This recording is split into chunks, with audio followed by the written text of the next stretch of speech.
Nintendo have had some proper quirky ideas, haven't they? Nintendo has been shaping childhoods and draining wallets on a whole new scale since the 1980s. After all, this is the company behind some of the most recognisable gaming consoles of all time, with their platform cemented into the very foundation of gaming history itself. Most of us have played Nintendo Switches, Game Boy Advances, and the cornucopia of other mainstream hardware they have distributed.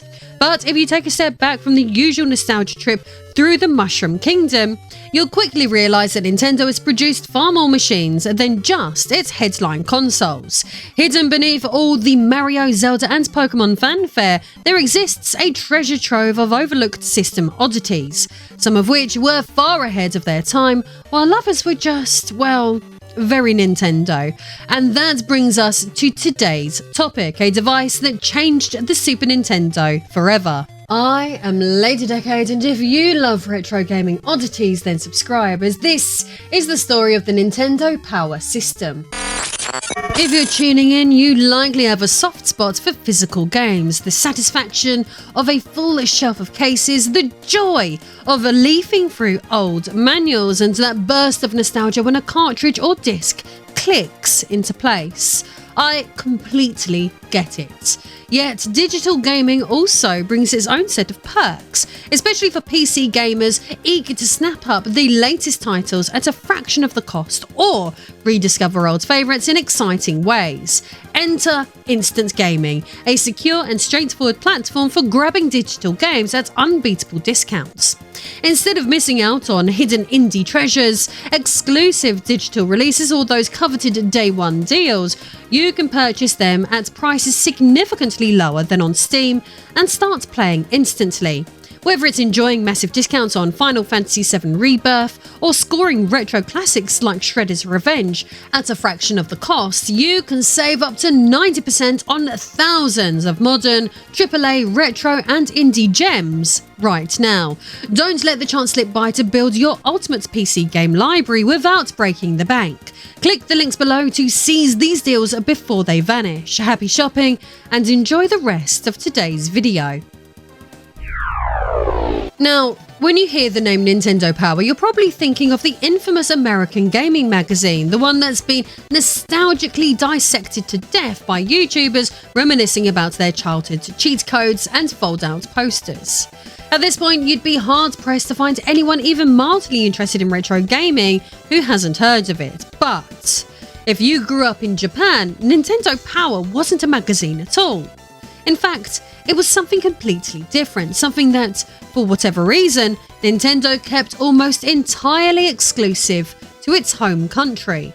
But to understand how this happened, we need to rewind back to the 8-bit era, back when Western gamers were still blowing into NES cartridges, while Japan was already experimenting with something far more advanced. Enter the Famicom disk system, the floppy disk-based add-on for the Famicom released in 1986, which pushed gaming into an entirely new direction. As you will be likely more than aware, the Famicom disk system wasn't just another gimmicky add-on, it actually solved a major problem. For a very short time at least, solving a lot of issues. Cartridges in the mid-80s were expensive to produce, and if there's one thing Nintendo has always hated, it's spending money unnecessarily. So instead of relying solely on cartridges, Nintendo introduced proprietary floppy disks, or disc cards, a cheaper, more efficient alternative for game storage. But these weren't just budget-saving measures, they actually enhanced the hardware itself.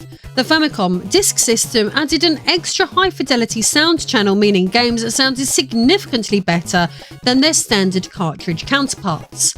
On top of that, it expanded RAM, which allowed players to rewrite and overwrite their discs, something that was practically unheard of at the time. But the most futuristic part of the Famicom disk system? The disc writer kiosks. These weren't just convenience store game racks, they were jukebox-style machines that let players copy new games directly onto their existing discs, overwriting old ones for a fraction of the cost of a brand new release.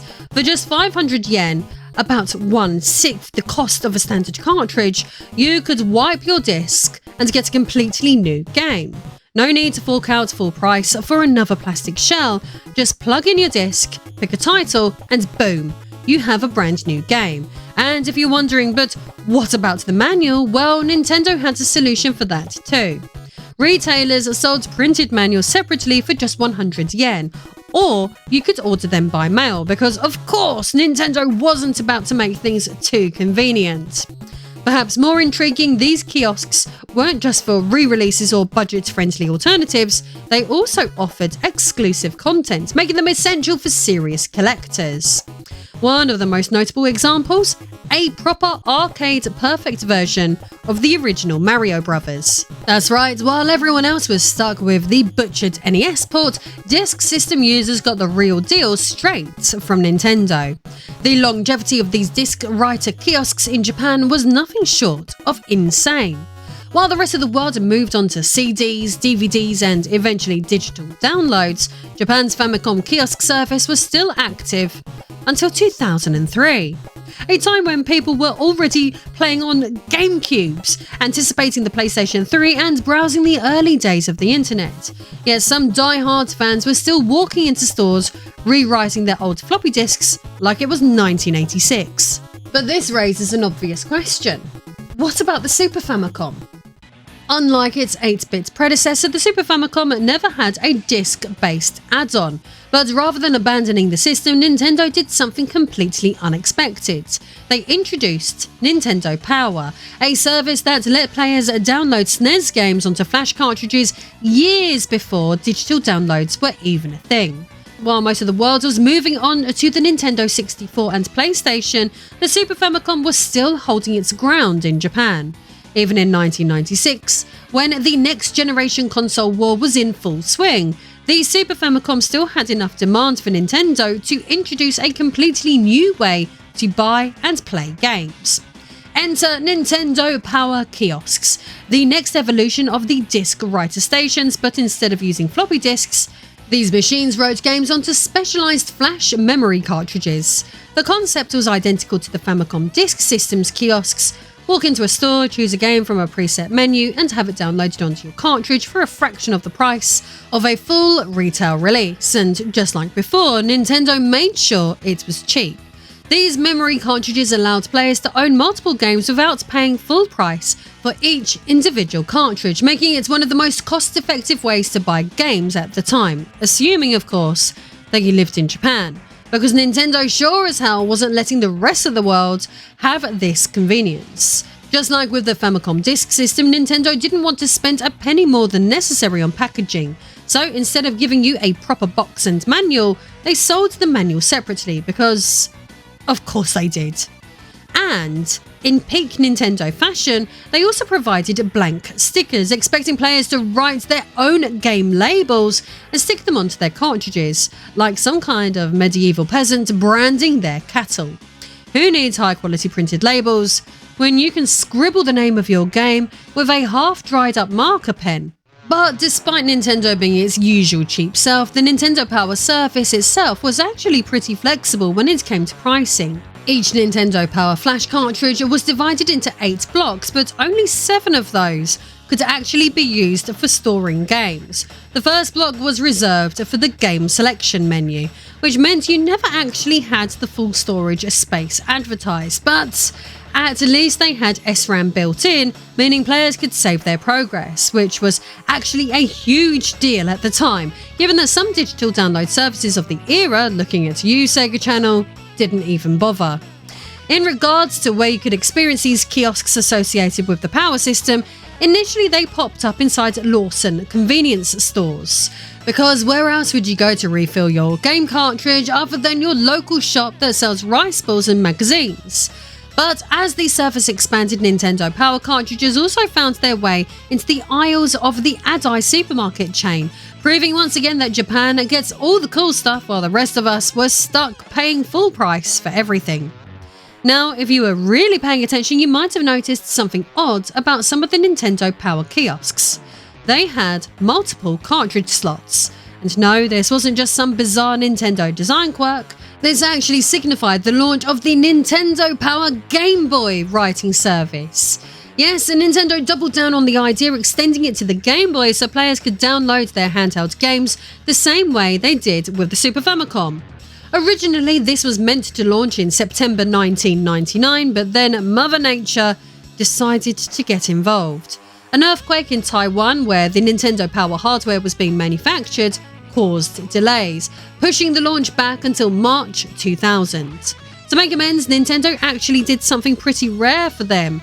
They gave players a goodwill gesture. Hell must have officially frozen over, or did it? In October 2000, they offered pre-orders for special Nintendo Power Game Boy cartridges, preloaded with Wario Land, Super Mario Land 3, because nothing says sorry about that delay, quite like forcing people to buy a special cartridge instead of just launching the service on time. But despite the delays, the Game Boy version of Nintendo Power actually had some really interesting exclusives. For example, Super Mario Bros. Deluxe, a Game Boy Color port of the original Mario Bros. That packed in a ton of extra content.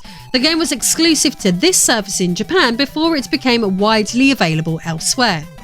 Then there was Balloon Fight GB, an enhanced version of Balloon Kid that remained completely exclusive to the Nintendo Power System until it was revived on the 3DS Virtual Console in 2011 because, of course, Nintendo had to lock away yet another game behind a digital service that barely anyone had access to and can no longer access now. And then there's the Loppy Puzzle Magazine series, a collection of puzzle games that only existed through this service because nothing screams future collector's nightmare. Quite like Nintendo putting unique games on a download service, they were destined to one day shut down. And speaking of shutting things down, by August 2001, Nintendo decided to start phasing out the service. The kiosks were pulled, meaning you could no longer get new Nintendo Power cartridges the traditional way. But Nintendo being Nintendo didn't just kill it completely, oh no. Instead, they offered a mail-in service where players could physically send their cartridges to Nintendo and have new games installed manually. Let's be honest, this is probably the most Nintendo thing ever. Instead of just letting people buy games normally, they turned it into a slow mail order process that was destined to be a massive pain. But surprisingly, Nintendo didn't pull the plug immediately.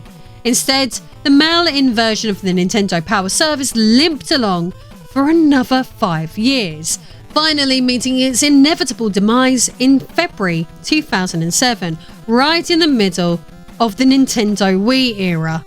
That's right, the Wii era, when digital game downloads were becoming the new normal. By this point, the Super Nintendo was long dead, and if you still had a Nintendo Power cartridge lying around, you were probably one of the last holdouts refusing to move on. But despite its closure, Nintendo did at least acknowledge its passing. The official Nintendo Japan website posted a message marking the end of an era, stating, "The Nintendo Power rewriting service that we have been providing since 1997 has ended on February the 28th, 2007. Thank you for using this product for many years."